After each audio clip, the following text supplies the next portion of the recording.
1장에서부터 4장까지를 전달했습니다. 이렇게 되면 우리 동영상이 완전히 완성이 됩니다. 그래서 이것 때문에 하는데요. 그리스도의 예수 그리스도의 기부입니다. 기부. 예수 그리스도의 기부입니다. 제가 마태복음 처음에 이거 할 때마다 이 부분 1번을 할 때가 가장 가슴이 설레어요. 여기 너무 기가 막힌 복음 말씀들이 다 섞여 들어가 있기 때문에 이거 똑같은 것을 아무리 말을 해도 지루하지가 않고요. 얼마나 이 하나님이 주신 그 말씀, 깨달음의 말씀이 소중한지 모릅니다. 그래서 이 시간에는 우리 어린아이들도 정신을 바짝 차리고 어떻게 해서 사람들의 죄가 없어지는가 하는 확실한 죄사함에 관한 그러한 것들을 여기서 이야기를 해주고 있습니다. 그래서 그런 것들을 한번 잘 들어보시기 바랍니다. 여기서 보시면은요, 먼저 우리가 예수 그리스도의 계보라고 했을 때 나오는 것이 아브라함과 다윗의 자손 예수 그리스도의 계보다 하는 것은 족보다 이런 얘기입니다. 예수 그리스도의 족보가 이와 같이 내려간다 하면서 아브라함은 이삭을 낳고 이삭은 야곱을 낳고 이런 식으로 해서 쭉 내려가고 다윗은 솔로몬을 낳고 솔로몬은 르호보암을 낳고 이렇게 쭉 또 내려가는 것을 우리가 볼 수 있습니다. 그 다음에 바벨론으로 사로잡혀간 다음에는 여고냐에서부터 나옵니다. 여고냐는 스알디엘을 낳고 그 다음에 스알디엘은 스룹바벨을 낳고 이런 식으로 쭉 내려가는 이 계보를 우리가 볼 수 있는데요. 이 계보를 전부 우리가 한번 쳐다볼 때에 이 도대체 누가 누구를 낳고 누가 누구를 낳고 하는 이것이 우리들에게 뭐가 그렇게 중요한 것인가 이렇게 우리가 생각을 할 수 있습니다. 그래서 제가 이것을 처음에 읽을 때에는 아직까지 그때는 하나님을 그렇게 성경 말씀도 잘 모르고 이럴 때 읽을 때에는 마태복음 신약 처음이 너무 재미가 없었어요. 그런데 제가 성경을 다 읽고 나서 그 다음에 구약 성경도 전부 다 읽고 이제 이런 감각들이 저한테 있은 다음에 영적 감각들 이런 말씀의 세계의 감각들이 있은 다음부터는 이 말씀이 얼마나 소중한 것인지 몰라요. 이 마태복음 1장에 누가 누구를 낳고 이런데 모든 구약 성경이 거기 전부 다 들어가 있구나 하는 것을 우리는 알 수 있습니다. 구약 성경 전체는 무엇을 향해서 지금 마태복음 첫 번에 딱 얘기를 하는 것이 전체는 무엇을 향해서 달려가고 있느냐 하면은 예수 그리스도의 탄생을 향해서 달려가고 있다는 것입니다. 예수 그리스도의 탄생, 예수 그리스도가 어떻게 탄생했는가 하는 것들을 전부 다 알려주고 있고요. 바로 이런 이 예수 그리스도의 탄생 사건 이것을 우리가 보면서 우리는 무엇을 알 수 있느냐 하면은 우리 예수님도 여기서 보면은 맨 나중에 요셉이 나오고요. 그 다음에 요셉의 아내가 마리아가 됩니다. 마리아가 되고 마리아에게서 예수님이 나셨다 이렇게 칭하고 있습니다. 바로 이 예수님, 우리가 말하는 바로 이 예수님은 어느 길을 따라서 왔느냐 하면 바로 이 길을 따라서 쭉 이렇게 이 길을 따라가지고 오셨다 하는 것을 보여주는 거예요. 그래서 마태복음 1장 여기 이 전반부 이 말씀은 예수님이 세상에 오실 때 어떤 통로를 따라서 오셨는가 어떤 길을 따라서 오셨는가 하는 것들을 우리들한테 너무나도 뚜렷하게 알려주는 거예요. 그래서 예수님이 오시는 길을 얘기해 주는 것입니다. 그래서 구약 성경은 예수님이 어떠한 경로를 통해 가지고 세상에 오시는가 하는 것들을 알려주고 있는 거예요. 그래서 우리가 구약 성경에서는 이런 것들을 좀 볼 줄 알아야 됩니다. 구체적으로 인간이 범죄를 하면서부터 오늘 우리가 여기서 나가는 것이 전체적인 구속사에 관한 것들을 지금 잠깐 얘기를 하는데요. 인간이 범죄를 하면서부터 인간이 살아날 수 있는 길은 예수님이 세상에 오는 것밖에 없어요. 다른 건 없습니다.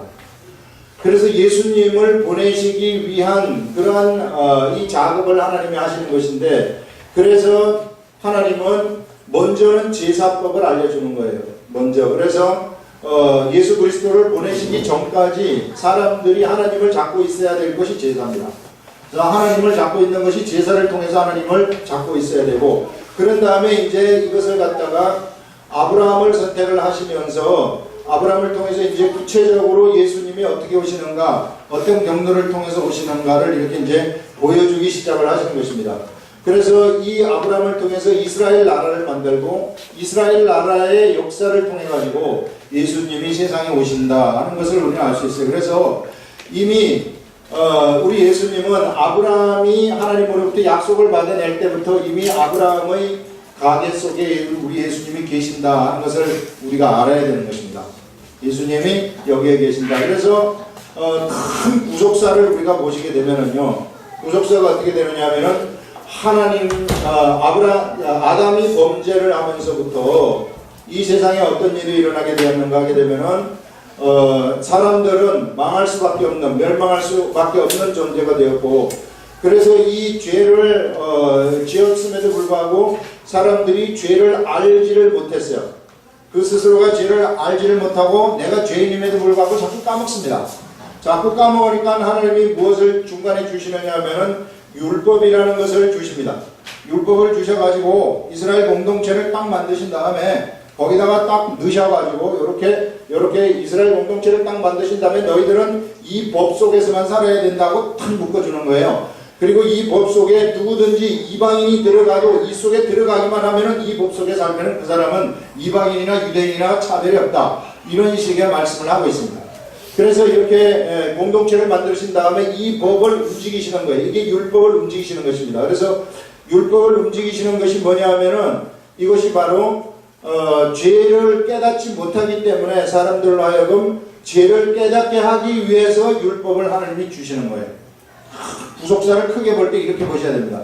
그래서 죄를 못 깨닫기 때문에 사람들이 이성적으로 죄를 깨닫도록 하기 위해서 네 머리로 좀 네가 죄가 있다는 것을 알아라. 그래서 무엇을 주시느냐 하면 율법이라는 걸 주시고, 율법을 주신 다음에 피할 길을 주시는 거예요. 그럼 율법을 내가 범했을 때 어떻게 됩니까? 죄인이 되죠. 죄인이 되면 내가 그럼 제사를 드리라 해가지고 율법 다음에 바로 하나님이 제사법을 주시는 것입니다.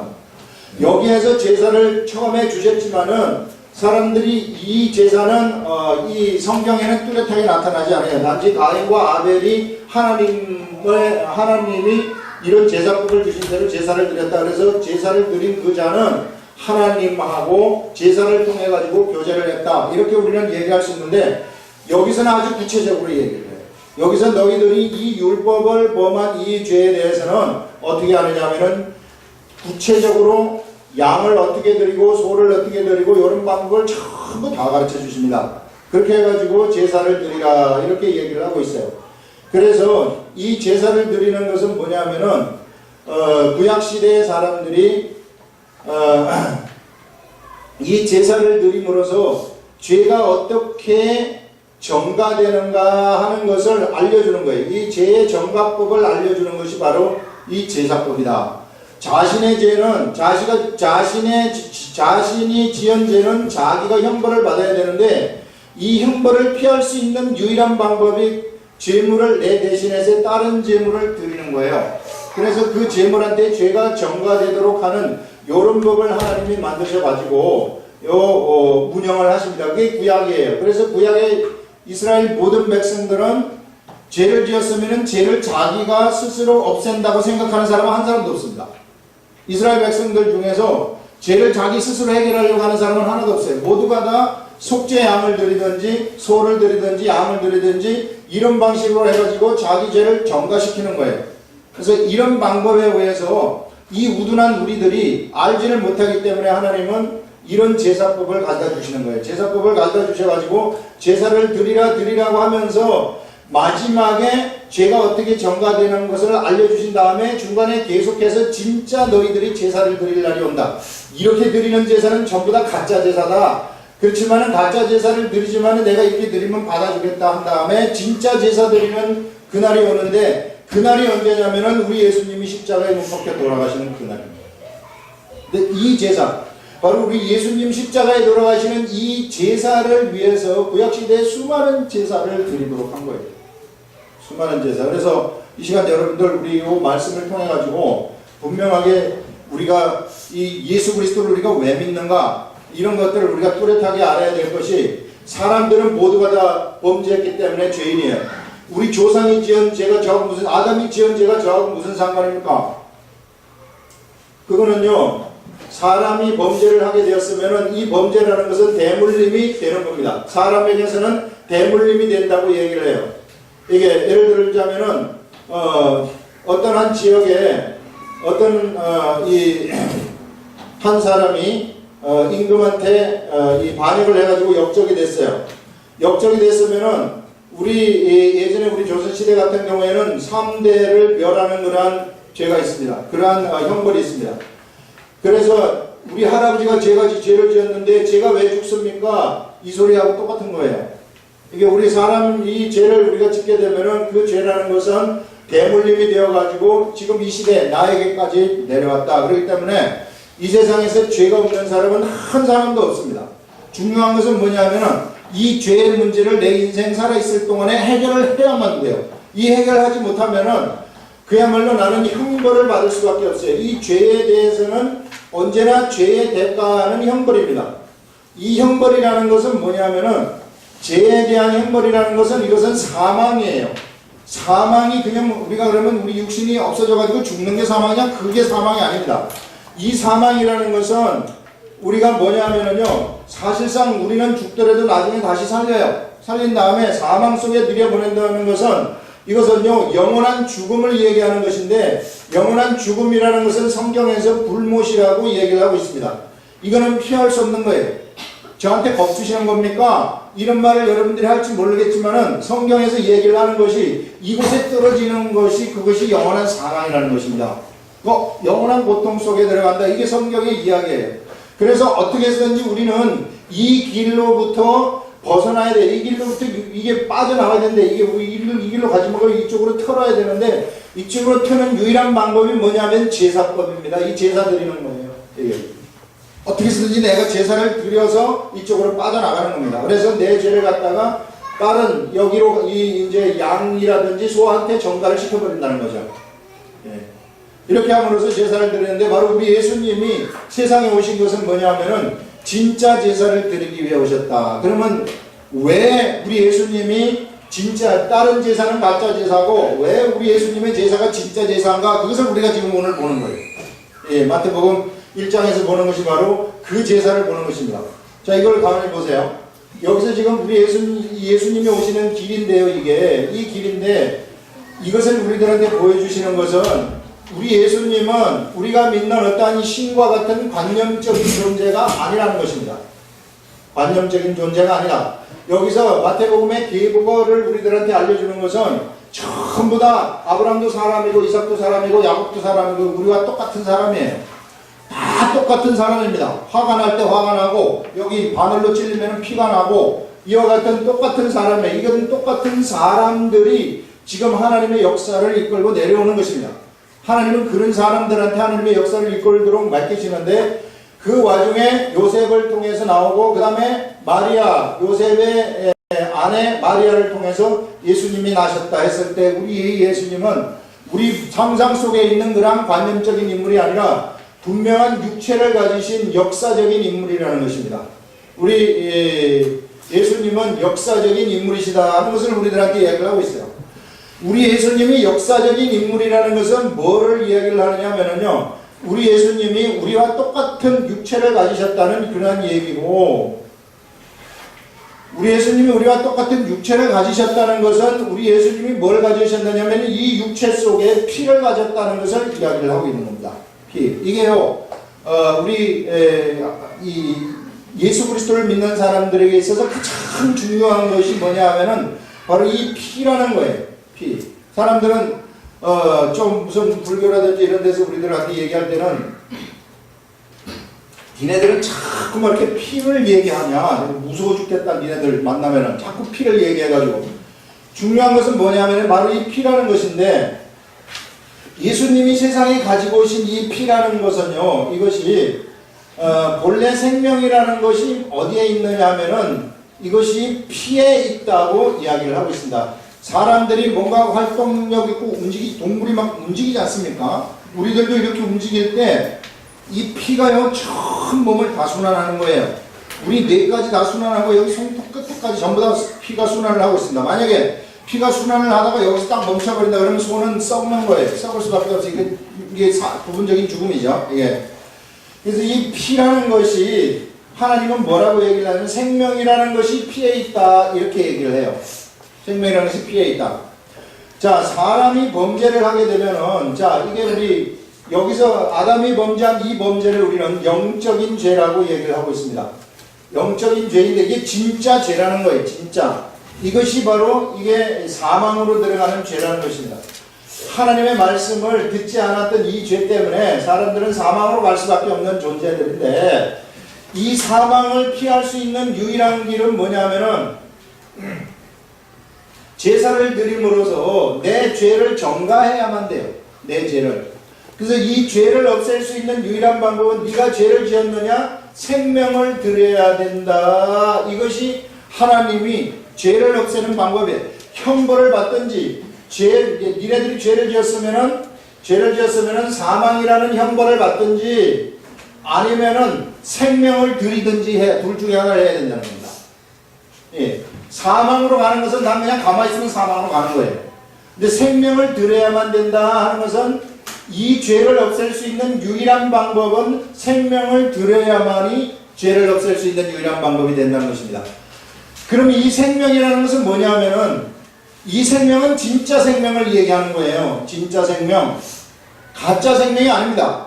여러분 우리들이 태어나가지고 100년 동안 살았다. 그러면 우리가 100년 동안 살아있는 이 생명이 이것이 진짜 생명인가? 그렇지 않습니다. 시간을 딱 집어넣으면 그것은 순간 없어져 버리는 것이기 때문에 여러 수억만 년, 수만 년에 비하면요, 이거는 그야말로 잠깐 살았다가 없어지는 존재라고요. 그렇기 때문에 우리는 이건 진정한 생명이라는 것이 될 수가 없어요. 진정한 생명이라는 것은 뭐냐면은 영원한 생명을 얘기하는 거예요. 영원한 생명. 영원히 존재하는 생명을 얘기하는 것인데, 사람이 죄를 지었으면 그 죄가 없어지기 위해서는 영원히 존재하는 생명을 드려야만 된다는 거예요. 그러면 사람은 영원히 존재를 하지 못하기 때문에 이것은 사람이 가지고 있지는 않습니다. 생명. 이 생명을 누가 가지고 있느냐 하면 바로 하나님만이 이 생명을 가지고 있는 거예요. 영원한 생명은 하나님이시죠. 우리 하나님만이 이 생명을 가지고 있기 때문에 어떤 형태로든지 우리 하나님은 사람의 이 죄를 전가시키기 위해서는, 없애기 위해서는 생명을 드려야 되는데 하나님이 직접 생명을 드려야만 된다는 거예요. 예. 하나님이 그러면 어떤 방법으로 생명을 드리는가, 어떤 방법으로 하나님이 생명을 드리는가, 이것이 바로 사람이 범죄를 했을 때 나온 그러한 방법입니다. 그래서 사람이 범죄를 했을 때 벌써 이미 예수 그리스도는 세상에 와야 된다는 거예요. 예수 그리스도가 이 생명을 가지고 오셔야 된다는 것입니다. 예. 그 육체에 진짜 생명을 실어가지고 이 생명을 가지고서 이 세상에 오셔가지고 이 생명을 사람들을 위해서 속죄 제사를 드림으로써, 그래서 이 사람들의 죄가 없어지도록 만들어 줘야만 사람의 죄가 없어진다는 거예요. 이것이 기독이라는 것입니다. 기독교 하면은 이게 바로 이거예요. 우리가 이런 핵심을 우리가 분명하게 알아야 돼요. 그래서 예수님이 세상에 오실 때 생명을 가지고 오셨는데 예수님이 가지고 온 생명이 어디에 있었느냐? 예수님의 육체에 있었다는 거예요. 예수님의 육체에 있어가지고 이 예수님의 육체를 십자가에 못 박혀서 피 흘려 돌아가심으로써 이 피가 무슨 역할을 하게 되느냐 하면 바로 사람들의 죄를 없애주는 생명의 역할을 하는 것입니다. 사람들의 죄를 없애주는 바로 이 속죄 제물이 예수님이 되시는 거예요. 예. 이것이 바로 예수님이 반드시 십자가에 돌아가셔야만 되는 그러한 이유이고, 바로 이것 때문에 구약성경 전체가 운영이 되는 것입니다. 지금 우리 예수님의 탄생, 예수님이 생명 가지고 오는 그 경로, 그것을 우리들한테 보여주는 거예요. 그래서 예수님이 그래서 반드시 이 속에 이 십자가에 돌아가셔서 진짜 제사, 여기 이제 속죄일에 드리는 속죄제가 있는데요. 이스라엘 사람들이 드리는 속죄제라는 것이 있는데 바로 이 속죄제, 이 속죄제를 드리는 방법이 그 방법도 하나님이 정해줘요.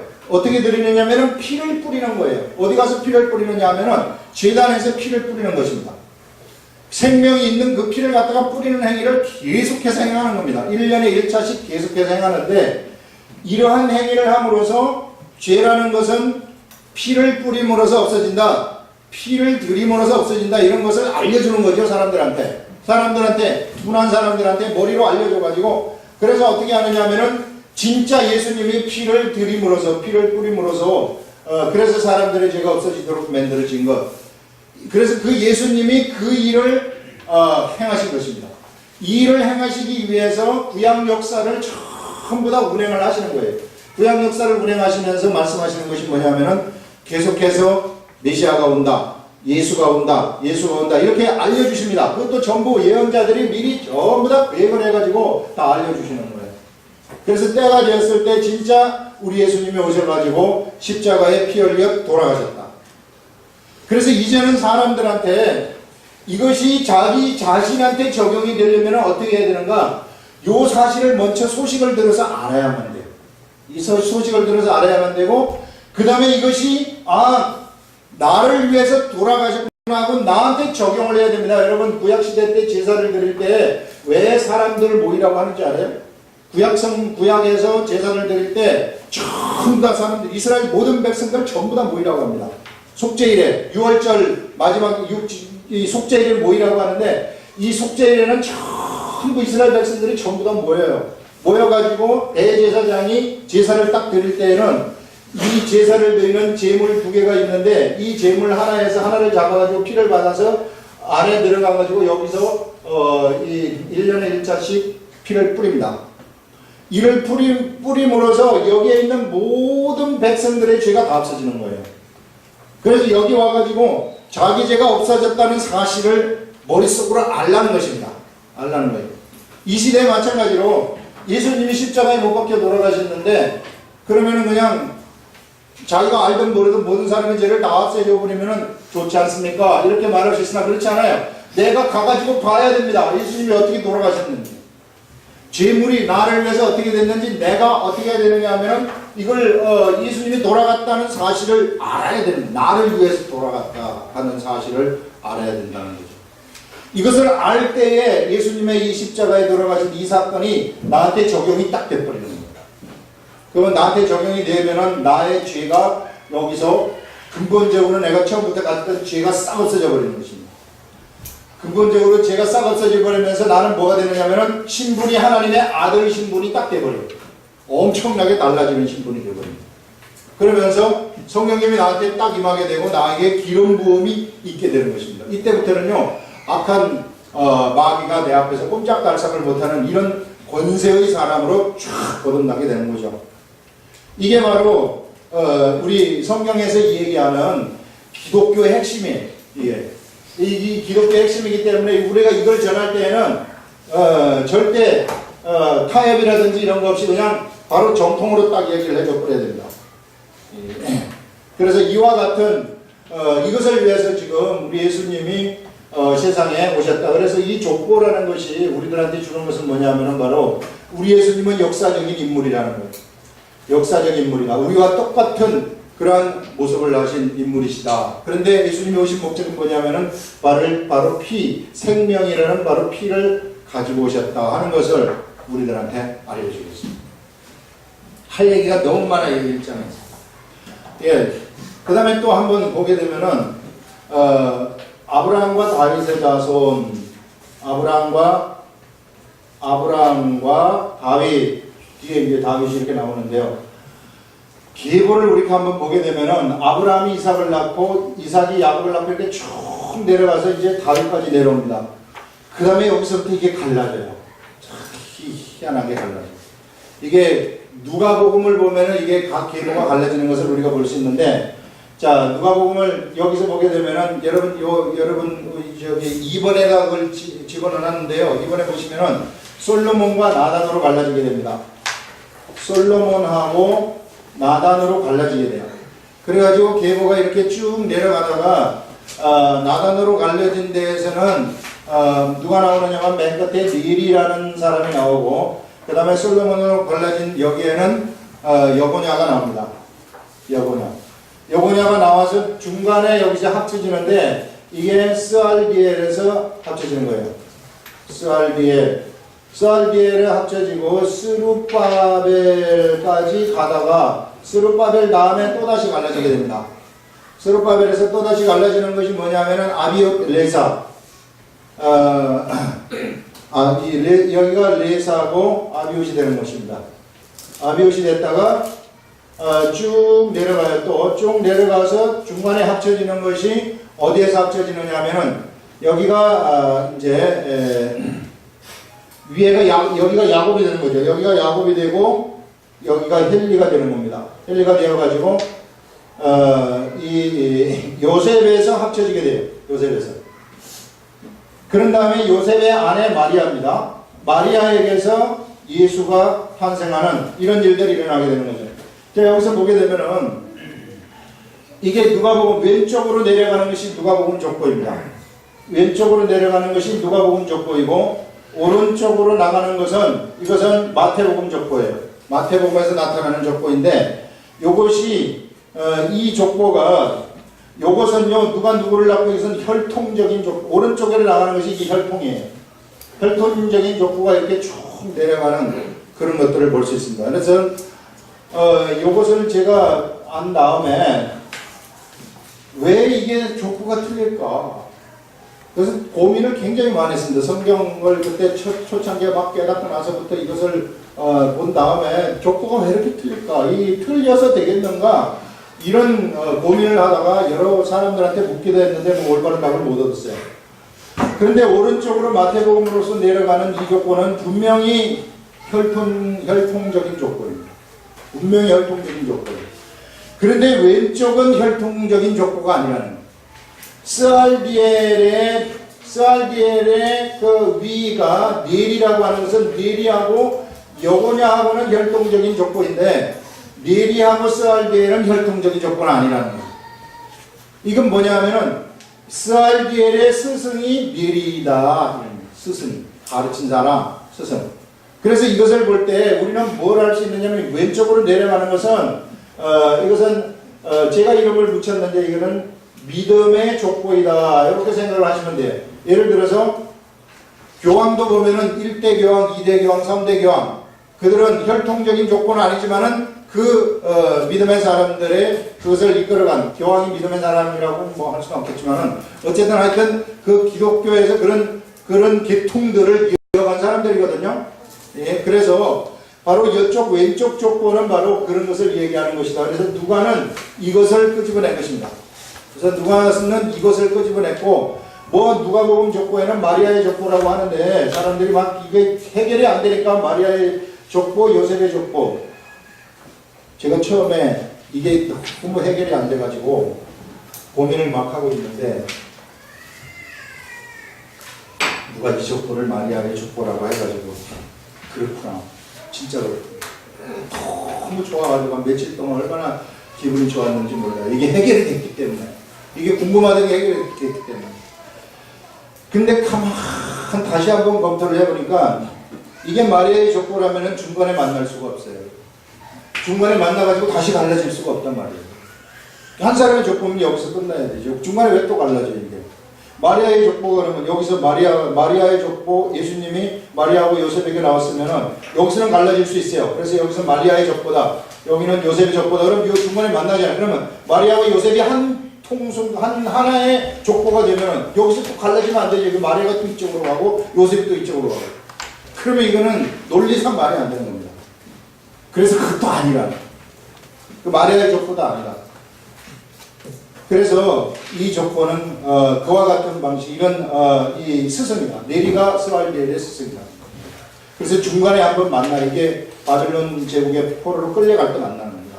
만나가지고 다시 갈라져가지고 내려오는데 주로 이쪽은 확실하지는 않지만은 이쪽 계통은 주로 목수들 계통이다. 이게 주로 이제 뭘 잘 만드는 하나님의 그 성전도 만드는 쪽이 바로 이쪽 사람들이다 하는 그런 것들을 우리가 볼 수 있는데 이거를 하면서 자기네들의 그룹을 이끌어 갔었던 그런 것을 우리가 생각을 할 수 있어요. 그래서 우리 요셉도 목수가 되는 것이고 우리 예수님도 카펜터가 되는 것입니다. 그래서 요런 쪽이다 하는 것을 우리가 얘기를 할 수 있어요.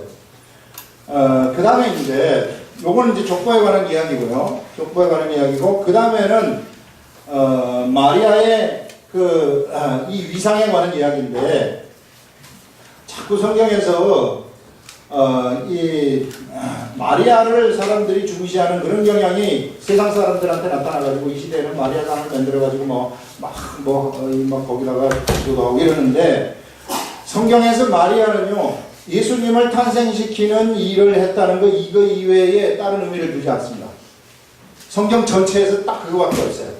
예수님을 탄생시킨 거 이외에 그런 것을 두지 아니하고 마태복음 족보를 보건 그 다음에 이 누가복음 족보를 보건 족보에서 나오는 것은 전부 다 누구냐면은 그 족보의 인물들을 중심으로 나가는 것인데 이 족보의 인물들을 쭉 보게 되면은 언제나 요셉이 등장하는 것을 볼 수 있어요.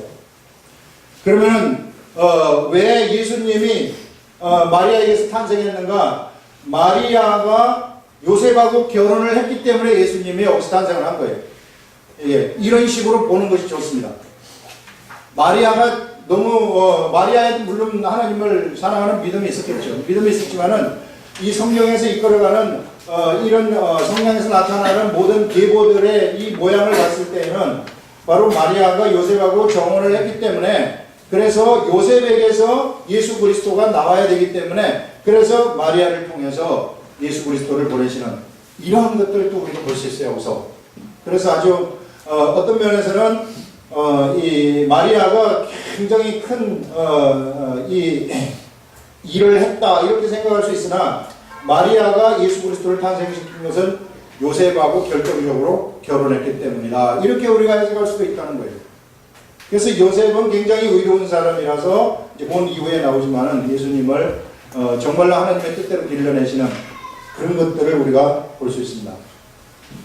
자, 이런 것들이고요. 그 다음에 또 한 가지가 있는데, 이게 뭐 첫 번째 이게 얘기할 게 얼마나 많은지 모르겠네요. 이게 한 가지가 뭐냐 하면, 여러분 여기 있는 족보들을 이렇게 가만히 쫙 보세요. 족보들을 보면은, 여기 보면은, 이 마태복음 족보로 내려가는 이 족보가, 이 족보가 보면은, 전부 다 훌륭한 사람의 족보가 별로 많이 없습니다. 보면은 전부 다 시원찮은 사람들이 나타나요. 아브라함과 다윗 이렇게 막 오는데 여기 보면 솔로몬 처음엔 좋았지만은 이후에 그냥 세상적으로 나가죠. 그래가지고 르호보암 별로 하나님이 좋아하지 않는 왕입니다. 이렇게 쭉 나가서 중간에 좋은 왕들도 있어요. 히스기야라든지 요시야라든지 좋은 왕들이 있으나 히스기야 아들 므낫세 아주 남유다 왕들 중에서 최고로 안 좋은 평가를 받는 왕이 바로 므낫세 왕입니다.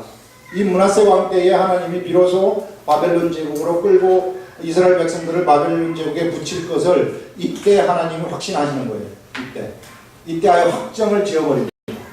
이 므낫세 왕 사람을 갖다가 제물로 드리는 이런 아주 그런 왕인데 이후에는 나중에 말년에 가지는 좀 회개를 했지만은 이때 이미 이스라엘 나라가 부패할 때를 부패했었다는 것을 볼 수 있고 중간중간에 요시와 좋은 왕들이 나오지만은 그러나 전부 보면은 모자라는 왕들이에요. 그 다음에 또 여기에 누가 섞여 들어가 있느냐면은 여인들이 섞여 들어가 있는데 이 여인들도 별로 그렇게 좀 찬란한 여인들은 아닙니다. 여인들을 보면은 다말이라는 여인이 나오는데 다말은 시아버지 유다하고 이게 결혼을 해가지고 거기서 베레스와 세라가 나오는 것이거든요. 예? 그래서 이것을 봤을 때 이것도 우리가 도덕적으로 보게 되면은 도저히 용납을 할 수 없는 그러한 족보이다 하는 것을 우리가 알 수 있어요. 그러나 다말이라는 여인은 어떻게 해서든지 이스라엘 백성들에게 여인들은 무엇을 해야 되느냐면 아이를 낳아야만 되는 거예요. 이것이 그들의 뭐냐면은 신앙이에요. 신앙. 여인들에게 있어서 하나님 사랑하는 신앙은 뭐냐 무조건 아이를 낳아야 된다는 거예요. 이스라엘 여인들은 아이를 낳아야만 그 아이를 낳는 것이 그들에게서는 선입니다. 어떻게 해서든지 아이를, 그게 하나님 말씀이에요. 그래서 어떻게 해서든지 아이를 낳아야 되는데, 아이를 놓기 위해서 최고의 자기의 모든 것을 다 바친 여인이 다말이라는 거예요. 그래서 우리가 구속사적인 관점에서 보게 되면은 엄청난 여인이다 하는 것을 볼 수 있어요. 이 여인한테는 도덕이니 뭐니 이런 거 상관없습니다. 오직 하나님의 길, 그 길을 위해서 달려간 여인이 바로 다말이고, 라합이라는 여인이 있어요. 이방인입니다. 룻이라는 여인이 있어요. 이방인입니다. 이런 여인들이 어디에 들어가느냐 하면은 예수 그리스도를 탄생시킨 그러한 족보의 계열로 딱 들어가는 것을 우리가 볼 수 있는데, 이런 여인들, 라합이라는 여인은 기생 아닙니까? 이런 여인들이 여기 들어가 있어요.